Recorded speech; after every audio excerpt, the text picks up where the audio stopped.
Hi geniuses, welcome to the channel Science Wizard. This channel is all about the science subject of classes 6th, 7th, 8th, 9th and 10th physics and chemistry. If you are new to my channel, you can subscribe to the channel for more science videos. And if you like the explanation, then please press the like button and you can share this video with your friends, family and the classmates. So the chapter which we are going to discuss today is of class 8, chapter 3, synthetic fibers and plastics. So इस chapter पे मैं already 2 videos बना चुकी हूँ जिसका link मैं आपको description box में दे दूंगी, आप जाके चेक कर सकते हैं.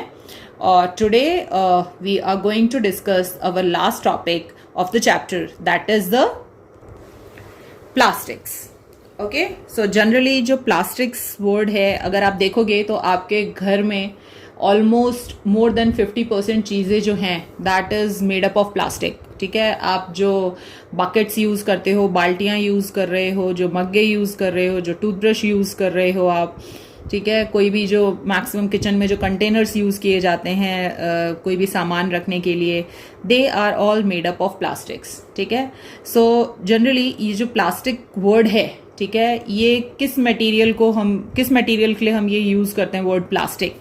Okay, so the material is said to be plastic if it can be molded or formed into different shapes.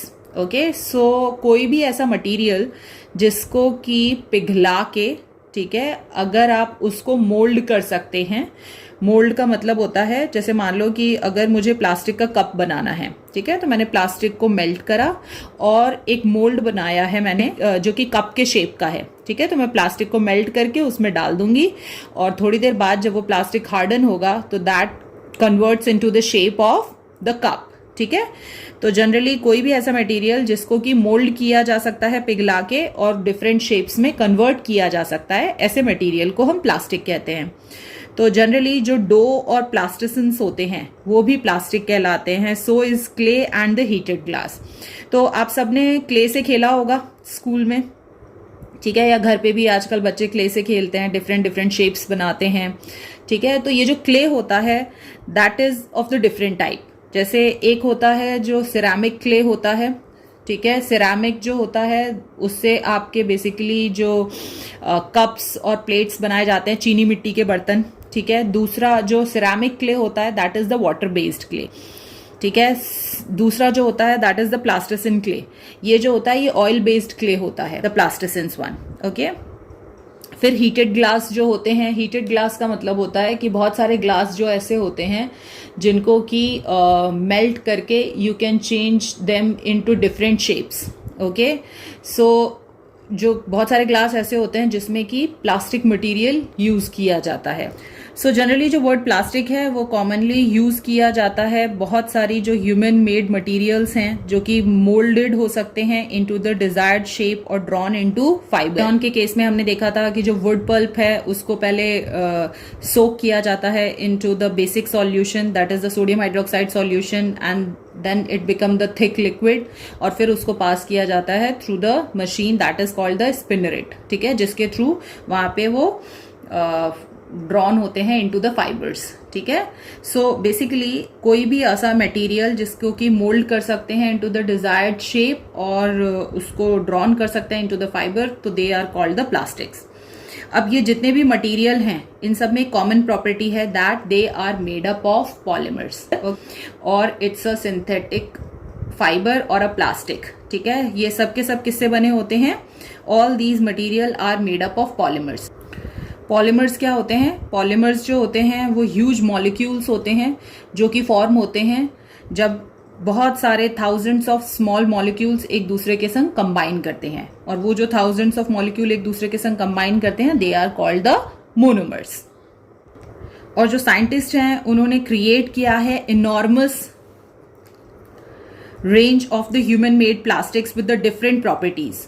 तो क्योंकि since the plastic is the polymer, okay, so basically जो साइंटिस्ट हैं उन्होंने बहुत सारे different range of human made plastics बनाए हैं और हर प्लास्टिक की डिफरेंट प्रॉपर्टी होती है. तो जो मेन सोर्स होता है इन प्लास्टिक्स का that is the crude oil.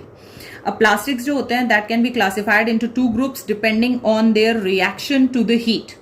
सो मतलब कि कुछ प्लास्टिक्स को जब आप गर्म करते हैं तो गर्म करने के बाद वो कैसा रिस्पॉन्ड करते हैं, उसके बेसिस पे you can classify the plastics into two groups. First one is the thermoplastic, second one is the thermosetting plastics. तो थर्मोप्लास्टिक्स जो होते हैं वो प्लास्टिक्स होते हैं जिसमें कि आप जब उनको गर्म करते हैं तो वो सॉफ्ट हो जाते हैं, और जब वो ठंडे होते हैं तो वो हार्ड हो जाते हैं. और ये जो प्रोसेस है इसको बार बार रिपीट किया जा सकता है in order to soften the plastic to get the different shapes. ठीक है. सो इसका मतलब कि मान लो अगर मेरे पास कोई प्लास्टिक है and I want to change it shape, मैं उसका कुछ और बनाना चाहती हूँ, तो मैं क्या करूंगी, उसको पहले गर्म करूंगी, उसको मेल्ट करूंगी, और फिर मैं उसको किसी भी मोल्ड में डाल दूंगी जिस शेप का मैं उसको करना चाहती हूँ. और फिर उसके बाद वो क्या होगा, जब जैसे ही वो ठंडा होगा तो वो उसी शेप को एक्वायर कर लेगा. ठीक है. तो ये जो प्रोसेस होता है जिसमें प्लास्टिक को आप बार बार पिघला के उसके शेप को चेंज कर सकते हैं. ठीक है. तो हमेशा याद रखना वो शेप क्यों चेंज करता है, क्योंकि जैसे ही आप उसको हीट करते हैं तो वो सॉफ्ट हो जाती है plastic, so it can change its shape, और पर जैसे ही वो ठंडी होती है इट बिकम्स हार्डन. ओके. सो ऐसे प्लास्टिक्स जिनको बार बार गर्म किया जा सकता है, हीट किया जा सकता है in order to change its shape, that type of plastic is called the thermoplastic. Okay. अब थर्मोसेटिंग प्लास्टिक्स की बात करें तो जो थर्मोसेटिंग प्लास्टिक्स होते हैं can be softened by heating only once. मतलब कि यहां पर ये जो थर्मोसेटिंग प्लास्टिक्स होते हैं ये सिर्फ एक ही बार सॉफ्ट होते हैं. ठीक है. इनको गर्म करोगे तो ये एक ही बार सॉफ्ट होते हैं, और उसके बाद ये हाई टेम्परेचर पे सॉफ्ट नहीं होते हैं, ये मेल्ट नहीं होते हैं. तो अगर आपको थर्मोसेटिंग प्लास्टिक से कुछ बनाना है तो आप एक ही बार उसको मेल्ट करके डिजायर्ड शेप दे सकते हैं. हाई टेम्परेचर पे वो बार बार मेल्ट नहीं होते हैं. So once they put in the mould, किसी भी मोल्ड में आपने रख दिया जिस शेप का आपको उसको बनाना है, and allow to harden on cooling, तो एक बार जैसे ये ठंडे होके हार्ड हो गए वापस से ये सॉफ्ट नहीं होते हैं गर्म करने पे. तो ऐसे प्लास्टिक्स को हम थर्मोसेटिंग प्लास्टिक्स कहते हैं. So what are the examples of these thermosetting plastics? So that is the Bakelite and the melamine. तो आजकल देखना बहुत सारे डिनर सेट्स बनते हैं, they are made up of the melamine. Okay. तो उनको जब आप माइक्रोवेव में रख के गर्म करते हो तो जनरली देखना they don't change their shape. But जब आप बाहर से कोई खाना मंगाते हो तो वो जो प्लास्टिक के कंटेनर्स होते हैं जिसमें वो खाना रख के देते हैं, तो आप उनको बहुत देर तक अगर हीट करते हो, या प्लास्टिक के बहुत सारे ऐसे भी कंटेनर्स होते हैं जब आप उसको रख के गर्म करोगे तो देखना आप वो अपने आप ही पिघल जाते हैं, अजीब सा शेप हो जाता है उनका, मेल्ट हो जाते हैं. ठीक है. तो जनरली जो थर्मोसेटिंग प्लास्टिक्स होते हैं वो एक ही बार गर्म होते हैं और एक ही बार अपने शेप को चेंज करते हैं, और दोबारा वो मेल्ट नहीं होते, सॉफ्ट नहीं होते हैं. सो बेकेलाइट, जो बेकेलाइट है उससे बेसिकली आपके जो बोर्ड होते हैं, स्विच बोर्ड्स, वो सब बनाए जाते हैं विद द बेकेलाइट. ठीक है. मेलामाइन से डिनर सेट बनाया जाता है. So they can maintain their shape and size even at the very high temperature. Next, if we talk about the properties of plastics, so आजकल प्लास्टिक हर जगह है. ठीक है. मैक्सिमम चीजें हम मैक्सिमम चीजों में अब हम प्लास्टिक यूज करते हैं. Why we are doing that? क्योंकि जो प्लास्टिक है वो इनएक्सपेंसिव है, सस्ता है, लाइट वेट है, येट स्ट्रांग भी है.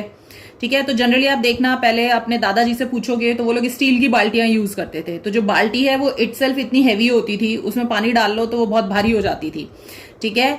प्लस जो स्टील की बाल्टियां हैं वो महंगी मिलती हैं.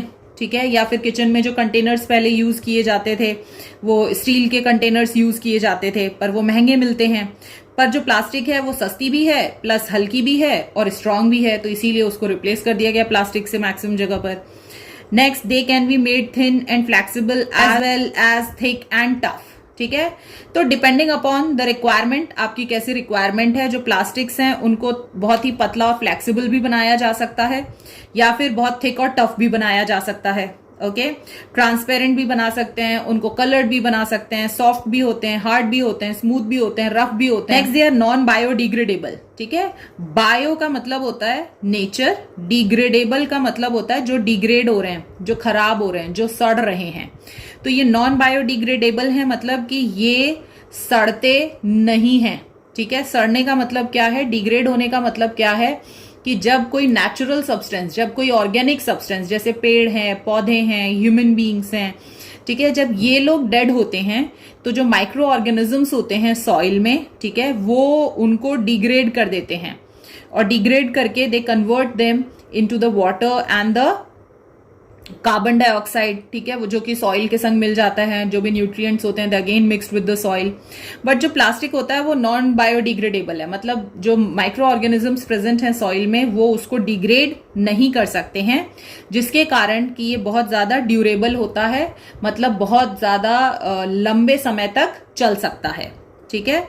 They are waterproof and insoluble in water, तो प्लास्टिक्स जो होते हैं वाटर प्रूफ होते हैं, पानी में घुलते नहीं हैं। इसके कारण जो रेनकोट्स हैं, वाटर बॉटल्स हैं, जो बकेट्स हैं, दे can be made from the plastics. Next, ये पुअर कंडक्टर होते हैं हीट के, सिंस जो प्लास्टिक होते हैं वो इंसुलेटर होते हैं, they do not carry the heat. So इसके कारण ये बहुत ईजी है हमारे लिए कि जितने भी हमारे कुकिंग यूटेंसिल्स हैं, ठीक है, जिन बर्तनों में आप खाना बनाते हैं, क्योंकि उनको जब आप गर्म करते हैं तो जो बर्तन है वो गर्म हो जाता है, तो उनके जो हैंडल्स हैं you can make them with the plastics. तो आप देखना जितने भी कुकिंग यूटेंसिल्स होते हैं, जो भी नॉन स्टिक के आप बर्तन खरीदते हैं, उनके हैंडल्स हमेशा प्लास्टिक से बने होते हैं, ठीक है, because they are the insulators, they are not going to carry the heat. Similarly जो रेफ्रिजरेटर्स होते हैं आपके, ठीक है, इन रेफ्रिजरेटर्स आपके खाने को ठंडा कैसे रख पाता है, क्योंकि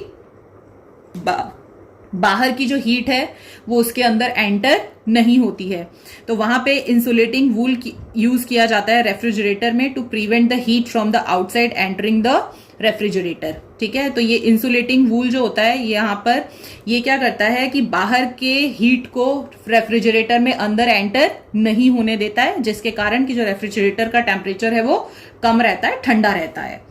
सिमिलरली ये पुअर कंडक्टर होते हैं इलेक्ट्रिसिटी के, जिसके कारण कि आपके जितने भी स्विच बोर्ड्स हैं they are all made up of plastics, thermosetting plastics मैंने बताया, बैकेलाइट, ठीक है।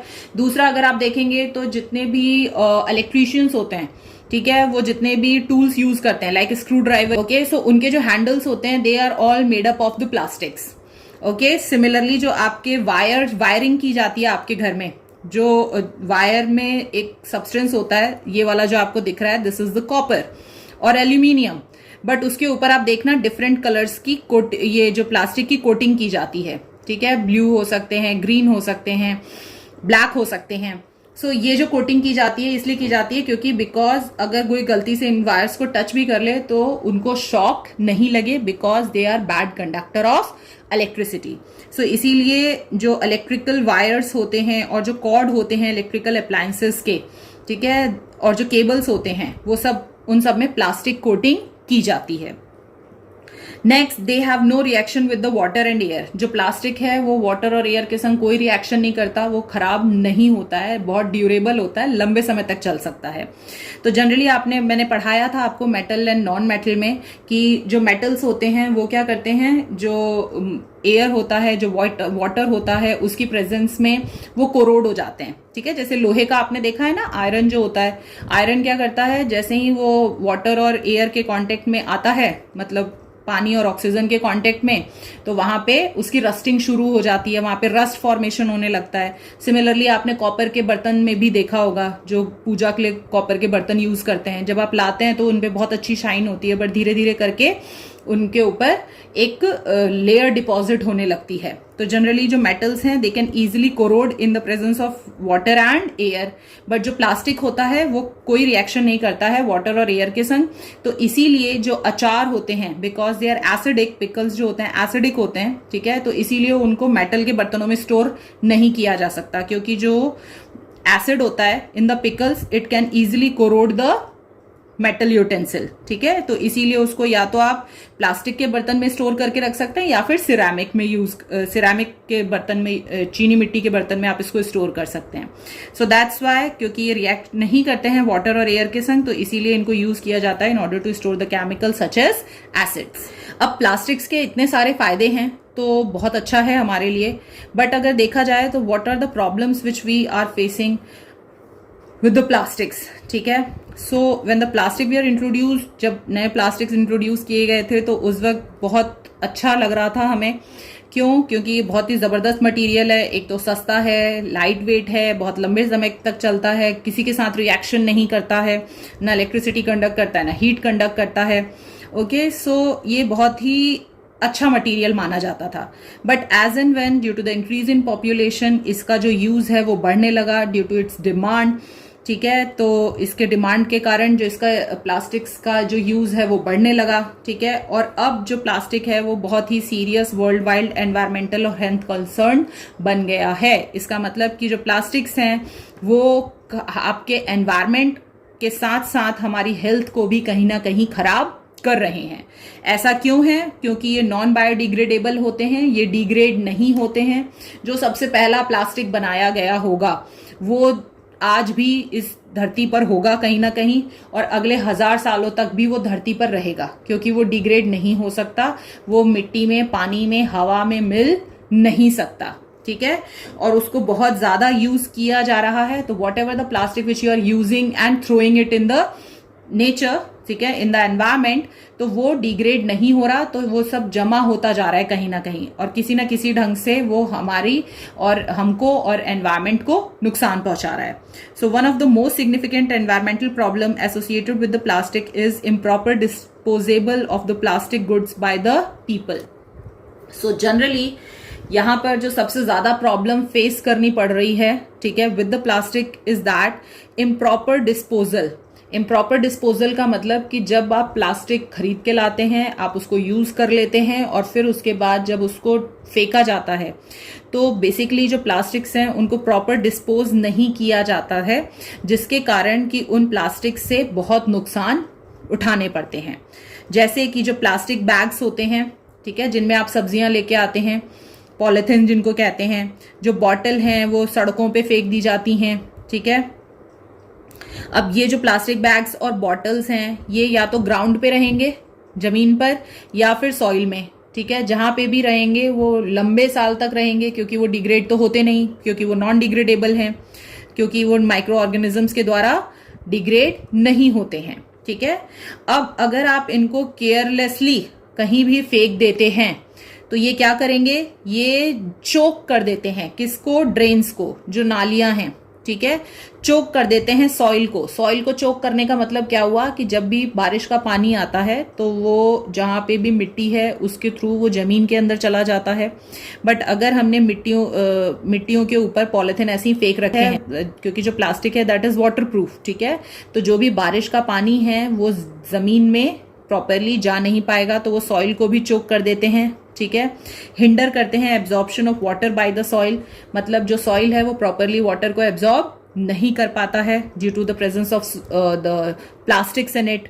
प्लस अगर वो जानवरों के द्वारा खा लिए जाएं, क्योंकि जनरली जो लोग होते हैं वो पॉलिथीन में जो खाना बचा रहता है वो फेंक देते हैं डस्टबिन में। तो जो एनिमल्स होते हैं, जैसे जो काव होती हैं, जो गोट्स होती हैं, ठीक है, वो क्या करती हैं, they don't know how to open that polythene and eat that food, तो वो पॉलिथीन भी साथ में खा जाती हैं। तो जब वो पॉलिथीन साथ में खा जाती हैं तो जो उनकी एयर पाइप है वो चोक हो जाती है, जिसके कारण कि वो जो एनिमल्स हैं वो मर जाते हैं।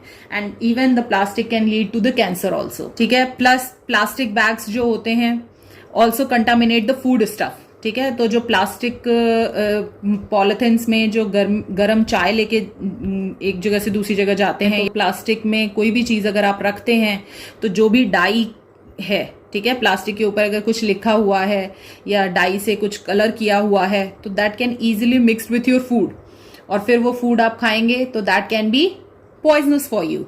ओके, अगर प्लास्टिक को जलाते हैं, लोग कहते हैं कि प्लास्टिक को जला दो तो खत्म हो जाएगी, वहां पे भी पॉसिबल नहीं है, क्योंकि अगर आप जलाते हैं तो उसमें से बहुत सारी पॉइजनस फ्यूम्स आती हैं जो कि कहीं ना कहीं आपके एयर को पॉल्यूट करते हैं। ओके, सो थैंकफुली क्योंकि प्लास्टिक जो है वो बहुत ज़्यादा एक्सेसिवली यूज हो रहा है, ठीक है, और क्योंकि वो डिग्रेड नहीं होता है तो that is creating pollution in our environment and that is also affecting our health. So इसको ध्यान में रख के लास्ट डिकेड्स, मतलब पिछले कुछ 10-15 सालों से जो कंट्री वाइड पूरे कंट्री में एक नेटवर्क चलाया गया है जिसमें कि जो प्लास्टिक वेस्ट है उसको कलेक्ट किया जाता है।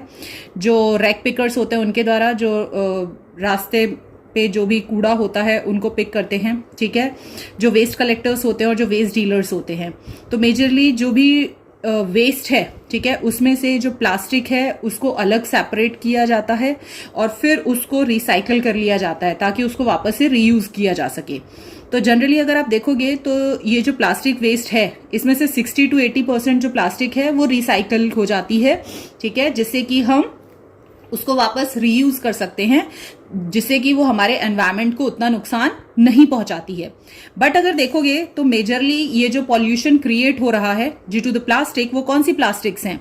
तो जनरली जब भी हम पानी पीते हैं या फिर कोई चीज़ खाते हैं, उसको हम ऐसे ही फेंक देते हैं कहीं भी, ठीक है, सड़क के किनारे फेंक दिया, आप गार्डन में गए हो, गार्डन में आपने पानी पिया, पानी का बॉटल वहीं फेंक दिया, रैपर वहीं फेंक दिया, ठीक है, या फिर कोई ओपन ड्रेनेज है, सीवेज कोई ओपन है, आपने उसमें कोई भी प्लास्टिक का कूड़ा लेके फेंक दिया, ठीक है, या फिर ऐसे ही खुले में कहीं कूड़ा रखा है, आपने वहां पे अपना प्लास्टिक का वेस्ट फेंक दिया।